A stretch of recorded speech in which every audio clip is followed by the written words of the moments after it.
Bismillahirrahmanirrahim. Assalamualaikum warahmatullahi wabarakatuh.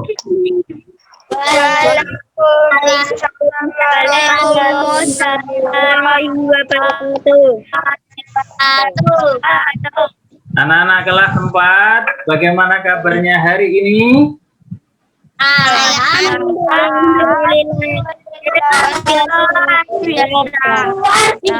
Tetap semangat, Luar biasa. Tetap semangat. Pasti bisa. Ya, alhamdulillahirrabbilalamin, hari ini kita bertemu lagi untuk meneruskan belajar materi pelajaran pendidikan agama Islam dan budi pekerti.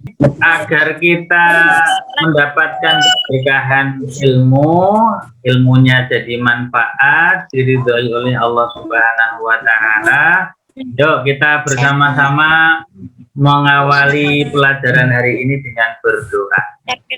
Yuk, sikap berdoa. Berdoa mulai. A'udzu billahi minasyaitonir rajim. Bismillahirrahmanirrahim. Raditu billahi rabban wa bil islami wa bi Muhammadin nabiyyan wa rasulan. Rabbi zidni ilma warzuqni fahma. Amin ya rabbal alamin. Amin.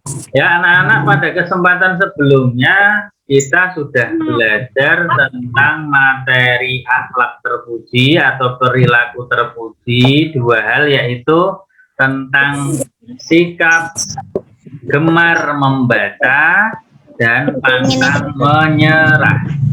Masih ingat ya materinya ya? Gemar membaca adalah salah satu cara kita untuk menjadi pintar.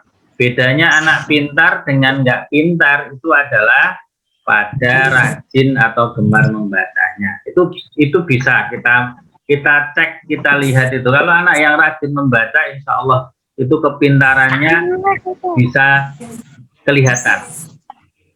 Biasanya kalau anak yang nggak rajin membaca, ditanya, itu jawabnya ngawur.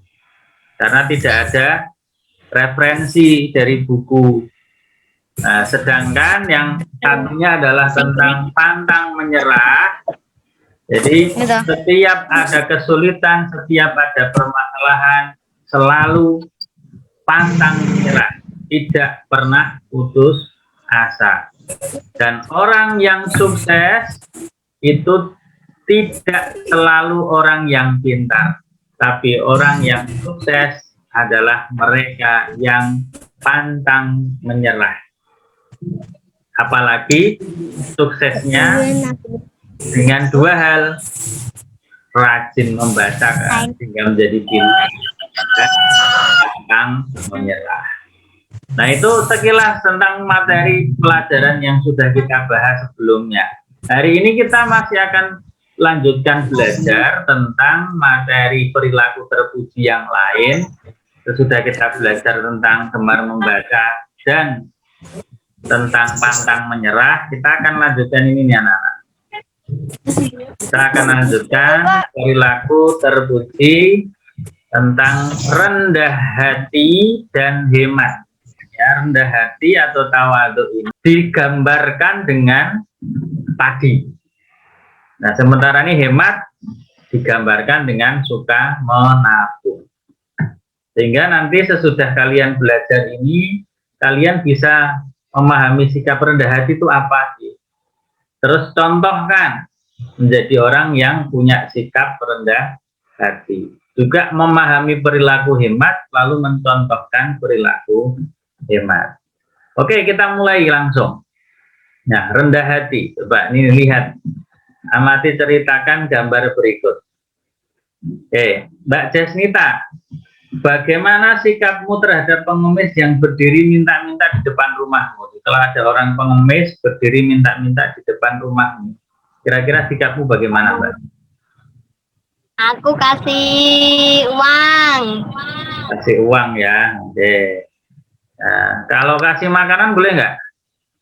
Boleh. Boleh ya. Oke, terima kasih Mbak Jasnita. Jadi seperti yang disampaikan Mbak Jasnita, sikapmu apa kalau ada pengemis?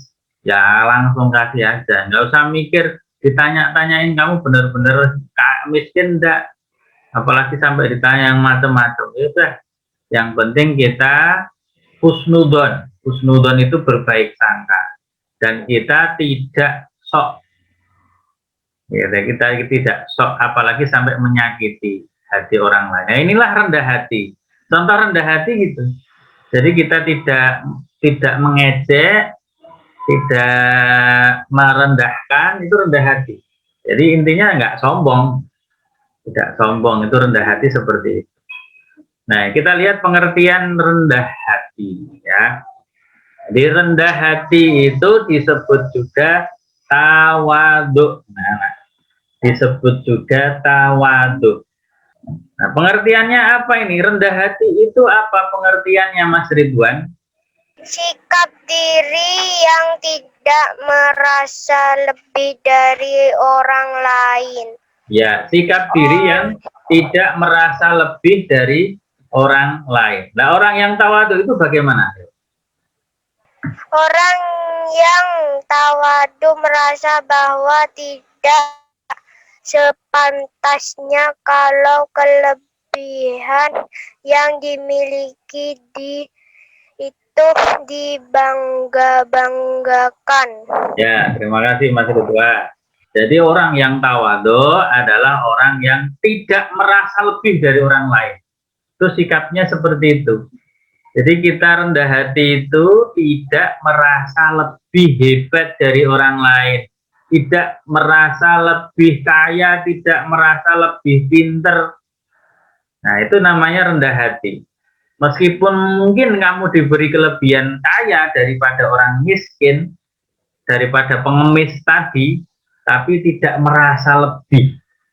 Tidak merasa lebih kaya, tidak merasa lebih hebat. Nah, orang yang tawadhu itu merasa bahwa tidak sepantasnya kalau kelebihan yang dimiliki itu dibangga-banggakan. Jadi kita tidak boleh membanggakan diri karena kehebatan kita, karena kekayaan kita, karena kepintaran kita, karena ganteng atau cantik. Nah, karena yang punya itu semuanya adalah Allah. Inilah sikap rendah hati atau tawadhu. Nah, lawan dari tawadhu adalah sombong. Nah, lawannya dari rendah hati atau tawadhu adalah sombong. Dan Allah melarang keras kita untuk sombong. Jangan seperti ini. Ini orang sombong. Gambaran orang sombong, merasa gede. Nah, bahasa Jawanya adalah gumbede. Merasa paling hebat. Tapi jadilah seperti padi. Ini lagi-lagi ada gambar padi. Wah, apa toh kok padi? Nanti di belakang kita bahas. Apa hebatnya padi sehingga padi itu bisa menjadi simbol rendah hati atau tawadhu. Nah, kita lanjutkan dulu yang ini. Minta tolong dibacakan Mbak Chelsea. Agama Islam melarang umatnya untuk menghina orang yang lebih miskin. Darinya orang kaya tidak boleh meremehkan kekayaannya di hadapan orang miskin. Orang yang pintar tidak boleh menghina orang yang kurang pintar. Allah tidak menyukai orang yang sombong. Oleh karena itu, kita harus memiliki sikap rendah hati karena sikap ini ditemui dan disukai Allah. Sifat ini terpuji. Ya, terima kasih Mbak Chelsea. Ya, jelas di agama Islam melarang umatnya untuk menghina orang yang lebih miskin darinya. Meskipun pada kenyataan memang ada orang yang lebih miskin dari kamu, ya tidak boleh menghina ya.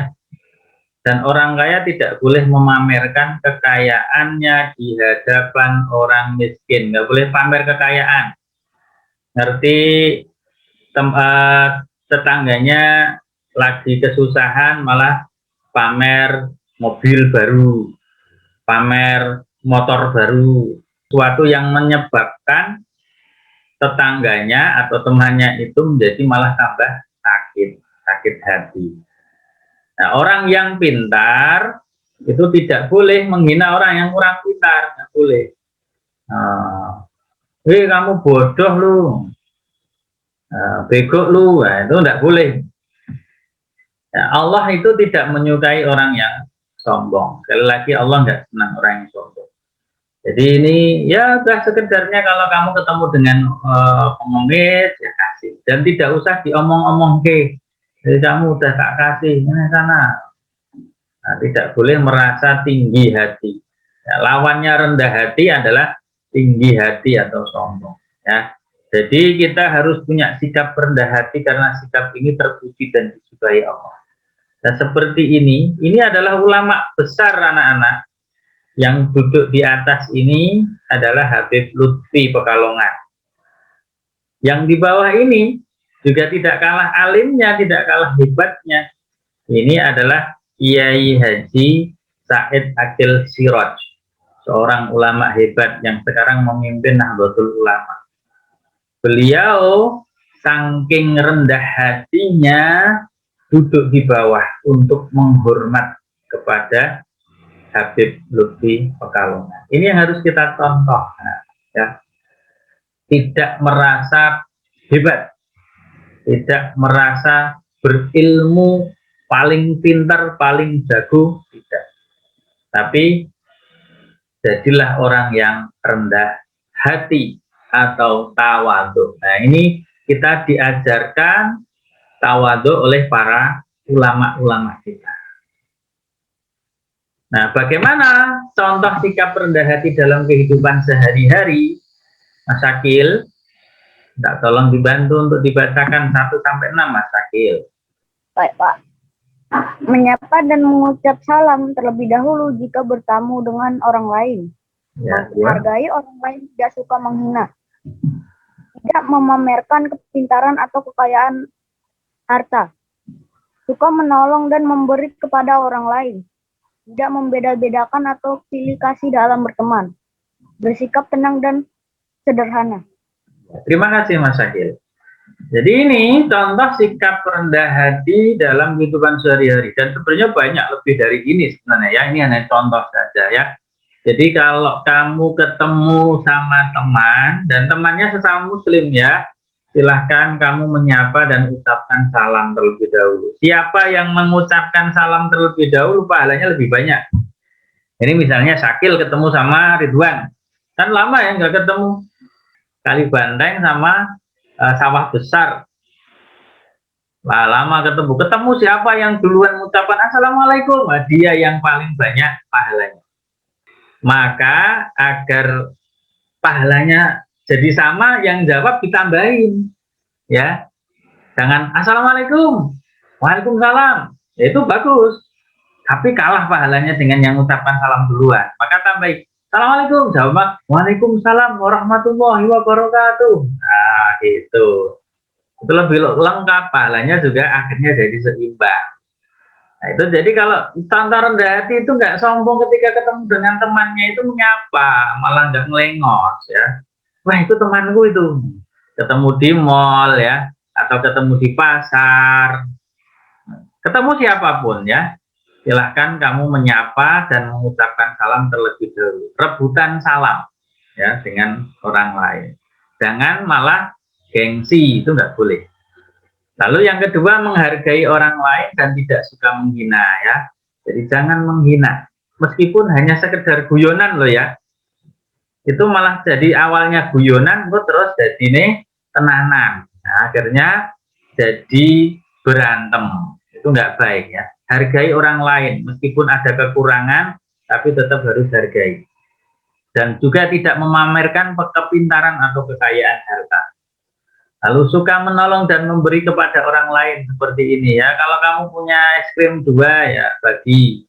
Punya es krim 1 ya bagi separuh. Nah, makan bersama. Itu intinya suka nolong lah, suka nolong temannya, suka beri kepada orang lain ya.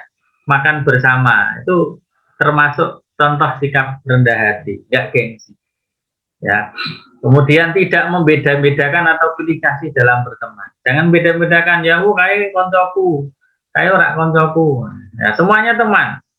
Dan bersikap tenang dan sederhana. Ya, tidak usah terlalu mewah, tidak usah terlalu mencolok. Kalau misalnya kalian berteman dengan temanmu, ya sudah apa adanya saja, nggak usah berlebih-lebihan. Oke, ini anak-anak. Nah, ini tadi yang kita bahas di awal. Kenapa kok tadi muncul padi terus gitu ya. Nah, jadilah engkau layaknya padi. Jadi simbol tawadu atau simbol rendah hati adalah padi. Jadilah engkau layaknya padi. Jadilah engkau seperti padi. Gimana sih padi itu? Tambah berisi semakin merunduk. Kalau padi ini ada isinya, maka padi ini akan merunduk anak-anak. Jadi melengkung gitu ke bawah. Ya. Padinya akan melengkung ke bawah. Kalau padi kok kopong, nggak ada isinya, maka padi itu akan naik berdiri gitu. Tapi kalau padi ada isinya, maka dia akan berat. Nah, akan merunduk ke bawah. Itu.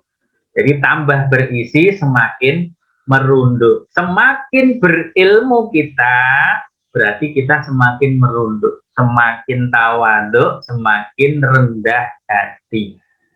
Tak sampai sombong atas kelebihan yang dimiliki. Itulah ilmu padi yang harus kita contoh anak-anak ya. Jadi dari tadi kita ditunjukkan ada gambar padi. Nah, ternyata ini maknanya. Jadi kita contoh padi, semakin kita berisi, isi otaknya maksudnya. Semakin kita pinter punya ilmu, nanti semakin kamu tambah gede. Nanti kalian kelas 5, kelas 6, naik SMP, SMA, kuliah, itu kalian semakin pinter.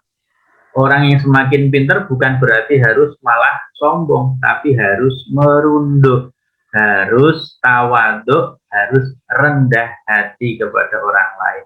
Orang yang punya ilmu, harusnya dia tidak boleh meremehkan orang lain. Harusnya dia tidak boleh sombong. Itulah ilmu padi. Paham ya Mas Akil? Paham ya Mas Akil ya? Oke. Ada yang mau bertanya sampai di sini? Kita sudah selesaikan pelajaran tentang tawaduk atau rendah hati. Oke, kalau tidak ada, kita akan lanjutkan materi yang keempat ini adalah tentang hemat. Di sini ada gambar-gambar hemat tuh biasanya ya kalau kamu ngomong hemat ya nabung. Ya sedikit demi sedikit lama-lama menjadi bukit itu ya. Sedikit kamu tabung 100, 200, 500 atau 1000, 2000 nanti lama-lama penuh. Nah, seperti ini. Atau hemat dalam hal yang lain contohnya hemat energi, hemat listrik. Seperti ini nih perilaku anak ini. Atau hemat air. Hemat itu apa sih? Hemat itu apa? Tolong dibacakan dong, Mas Seto ya, Mas Seto. Membelanjakan harta dengan cermat, tidak berlebih-lebihan, namun tidak lantas pula menjadi bakhil atau kikir. Cermat dalam hal ini adalah berhati-hati dan penuh dengan perhitungan. Ya, terima kasih Mas Seto. Jadi hemat itu apa? Hemat itu membelanjakan harta dengan cermat, tidak berlebih-lebihan, boros ya, berlebih-lebihan itu, namun juga tidak lantas pula menjadi bakhil atau pikir. Jadi tengah-tengah. Ya, contohnya misalnya kamu hari ini kiranya butuh makan jajan dengan 10.000 ya sudah. Itu cermat. Cukup dengan 10.000, tidak usah berlebihan. Misalnya, aku kan punya uang 50.000. Sakil uang dari angpaunya masih banyak, oh aku mau jajan banyak. Nah, itu namanya berlebih-lebihan. Itu tidak hemat. Nah, tapi juga tidak lantas pula menjadi bakhil atau kikir, medit. Wah, aku nggak mau jajan, biar uangku nanti banyak. Akhirnya apa? Kelaparan. Ya. Ya, harusnya 10.000 untuk makan, akhirnya nggak dimakan. Akhirnya apa? Kelaparan, lapar terus akhirnya jadi meriang, sakit loh, sakit malah gara-gara sakit terus beli obatnya harganya 20.000 malah, malah jadi nggak hemat juga. Jadi jangan berlebih-lebihan, juga jangan bakhil atau kikir. Jadi belanjakan harta dengan cermat, pas saja yang pas. Ya, cermat itu apa? Berhati-hati dan penuh dengan perhitungan. Kira-kira kalau aku beli ini manfaat enggak? Nah, jadi kalau misalnya kamu diberi uang 10.000, ini uang 10.000 buat jajan. Jajan loh ya, jajan itu berarti untuk makan. Kemudian kamu pergi ke warung, di situ ada mainan. Aku senang sama mainan ini. Nah, kalau kamu orangnya cermat, maka kamu akan membelanjakan harta ini dengan penuh perhitungan, hati-hati. Oh iya, ini kan amanahnya tadi disuruh untuk membeli jajan, makanan. Nanti kalau aku belikan mainan, aku nggak bisa makan. Nanti aku malah jadi lapar. Nah, itu contohnya berhati-hati dan penuh dengan perhitungan. Jadi sesuatu yang tidak perlu untuk kita beli, ya sudah, tidak perlu kita beli. Tetapi kalau memang itu harus kita beli, harus kita miliki, ya harus kita usahakan untuk kita beli dan kita miliki. Ini nah anak-anak ya. Jadi hemat itu nggak berlebih-lebihan, nggak boros, tapi juga nggak pelit, nggak medit, nggak takil, nggak pikir, gitu ya. Itu anak-anak harus bisa membedakan. Oke. Nah, di sini salah satu contohnya adalah hemat air. Ya, tolong untuk dibaca Mbak Naomi yuk.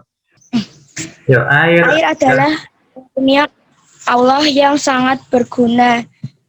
Kita dapat menggunakan air untuk mandi, wudhu, dan lain-lain. Oleh karena itu kita harus hemat dan tidak boros membazir menggunakannya. Ya, terima kasih Mbak Naomi. Ya, air adalah karunia Allah yang sangat berguna. Ya, air itu bahkan adalah salah satu sumber kehidupan. Ya, sebagian besar tubuh kita pun terdiri dari air. Nah, kita dapat menggunakan air untuk mandi, wudhu, ya yang kita juga minum. Nah, maka kita harus hemat dan tidak boros atau tidak mubazir menggunakannya.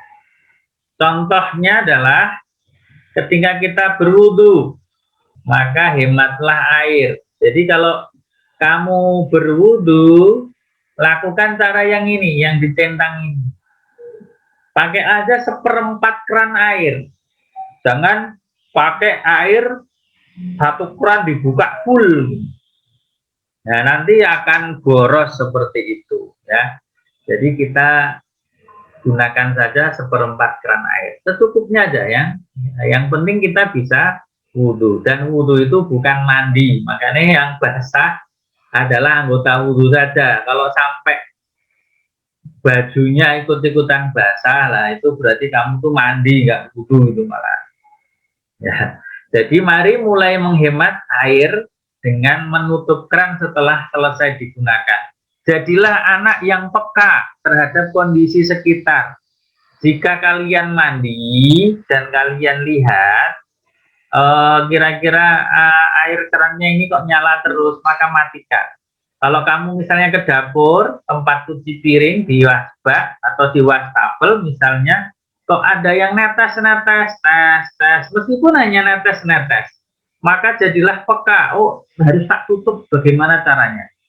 Nah, kalau misalnya ada yang rusak, segera perbaiki, minta bantuan orang tua, laporkan kepada orang tua agar mencari orang yang ahli untuk memperbaiki kerannya sehingga air ini tidak terbuang sia-sia. Ingat anak-anak, saat ini meskipun kita ini hujan terus, banjir, tapi air yang bisa kita manfaatkan untuk kebersihan, air bersih, itu hanya bagian kecil saja yang bisa kita gunakan. Apalagi yang bisa dipakai untuk minum. Yang bisa dipakai untuk minum itu hanya 1% dari jumlah seluruh air yang ada di dunia ini. Hanya 1% tok. Maka anak-anak, kita harus berusaha hemat air. Nah, ini contoh-contohnya. Nah, hemat air. Manfaatkan air secara optimal. Jangan biarkan air keran terus-menerus terbuka. Ya, jadi anak yang peka. Kalau memang kamu sudah tinggalkan kamar mandi, ya sudah matikan kerannya. Apalagi saat ini kita dianjurkan sering-sering cuci tangan. Ya udah, secukupnya saja. Ya, sering cuci tangan itu bagus, tapi secukupnya, jangan sampai boros. Kemudian lebih hemat air, menggunakan mesin cuci dan pakaian jika yang dicuci sangat banyak. Jadi kalau memang itu pakaiannya banyak, baru pakai mesin cuci. Kalau pakainya cuma 1, 2, 3, ya ngapain pakai mesin cuci? Boros ya. Pakai saja 3 ember untuk merendam dan menyabun, untuk membersihkan, untuk membilas. Tapi memang bagusnya sesuai syariat Islam adalah dituruhke atau airnya dialirkan. Ya. Kemudian mandi, ya anak-anak, mandi lebih baiknya dengan pancuran. Ya, mandi berendam paling boros ya, anak-anak. Kalau kalian membandingkan mandi dengan gayung dengan mandi pakai pancuran kayak gini, itu kalau mandi dengan gayung itu lebih boros 3 kali. Jadi kalau usahakan mandi dengan pancuran dan juga tidak berendam. Karena kalau pancuran itu airnya akan sampai ke badan semua. Kalau kamu mandi dengan gayung, apalagi mandinya cepet-cepet, yang disiram bukan badannya tapi belakang badan. Itu.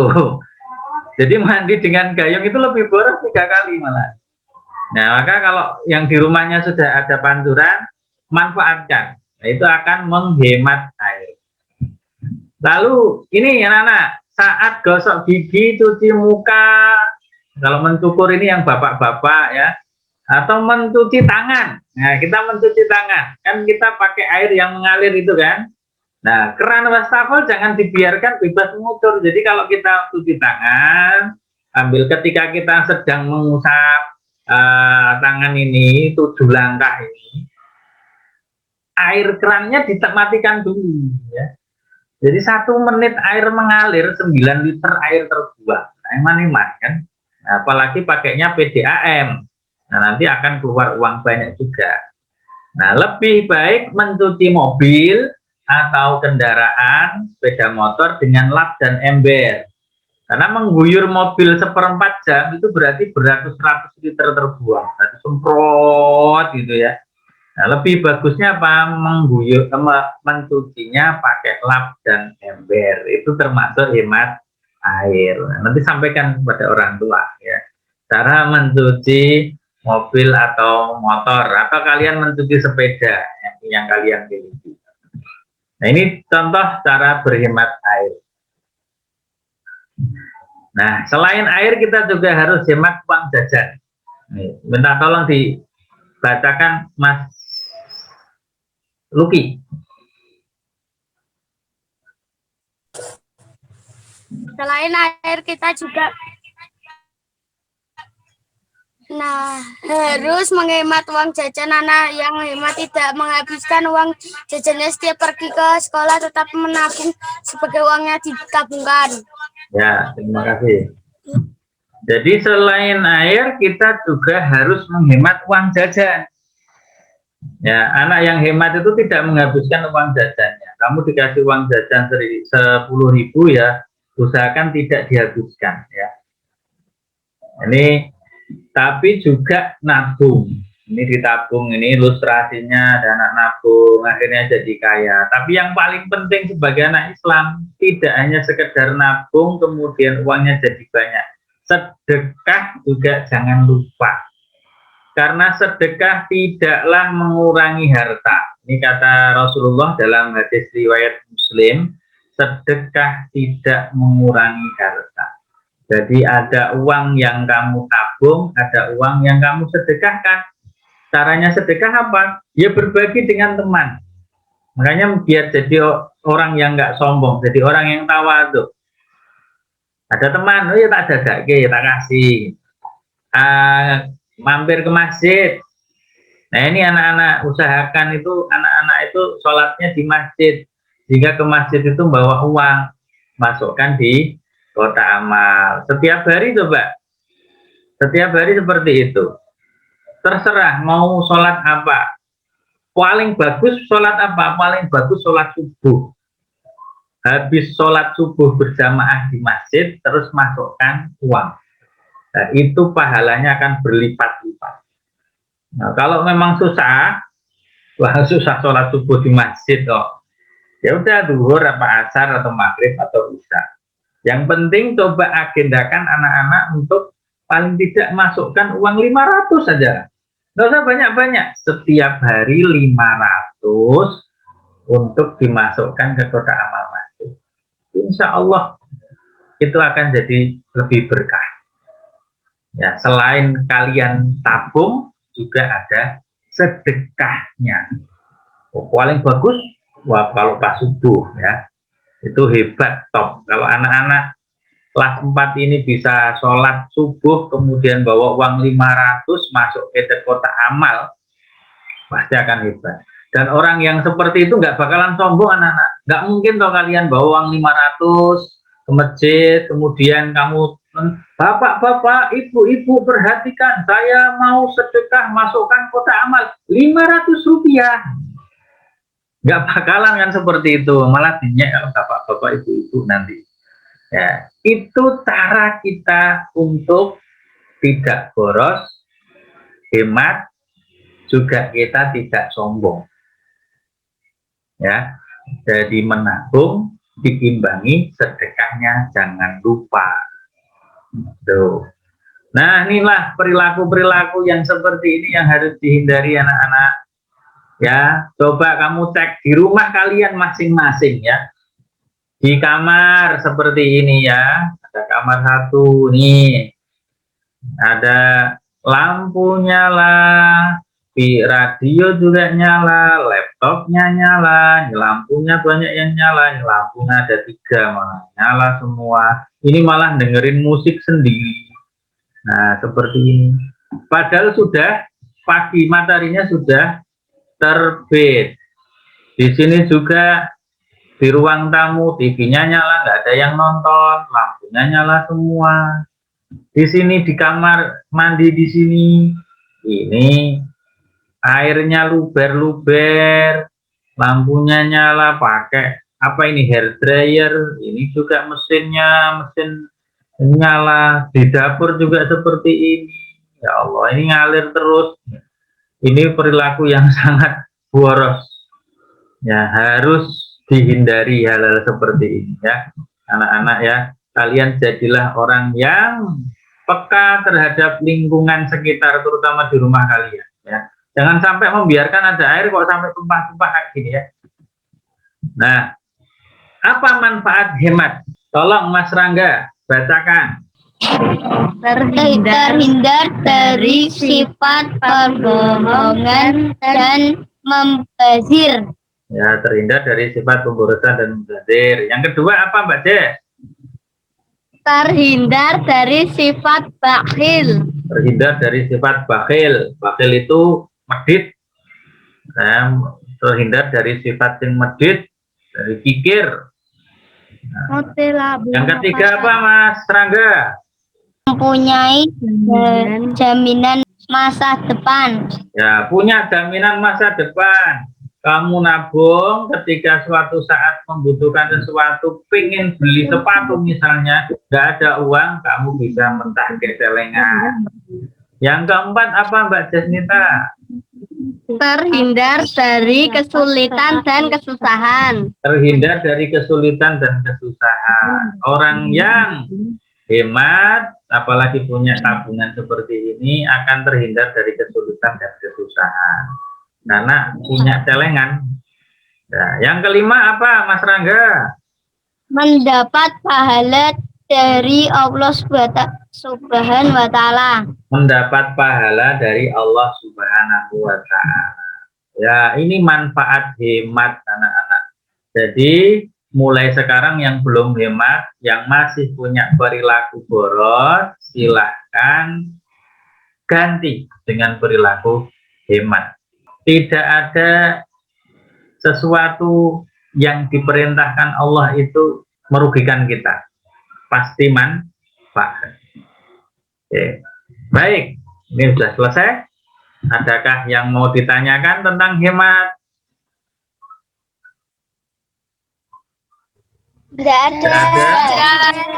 Tidak ada. Berarti sudah paham semua tentang hemat? Sudah. Kalau sudah paham semua, kita hari ini sudah belajar tentang perilaku tawadhu atau rendah hati, tidak sombong, dan hemat. Kalau tidak ada pertanyaan, Pak Irfan akan berikan tugas ini nanti. Ini tugasnya nanti ada 10. Pak Irfan akan berikan tugas ini di Google Classroom. Nah, bagaimana cara-cara kita menjadi pandai sebenarnya? Cara-caranya bagaimana? Sampai nomor 10, apa saja manfaat hemat sebutnya.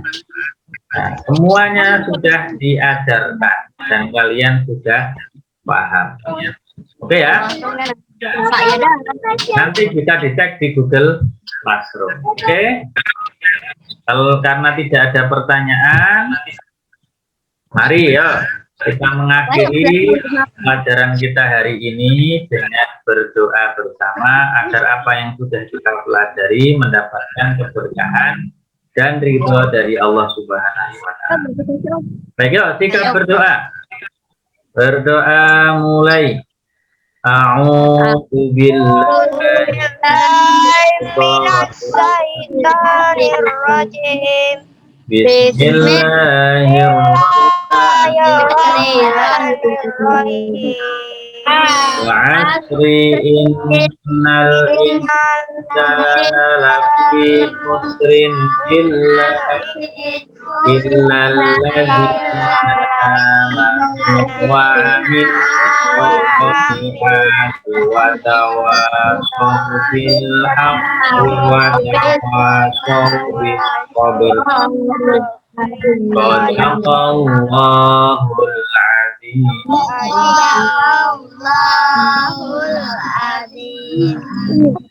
Baik anak-anak, terima kasih sudah bergabung belajar pada kesempatan hari ini. Jangan lupa kerjakan tugasnya, tetap jaga kesehatan. Mohon maaf atas segala kekurangan dan keterbatasan Pak Irfan dalam menyampaikan pelajaran ini. Wassalamualaikum warahmatullahi wabarakatuh. Waalaikumsalam warahmatullahi wabarakatuh.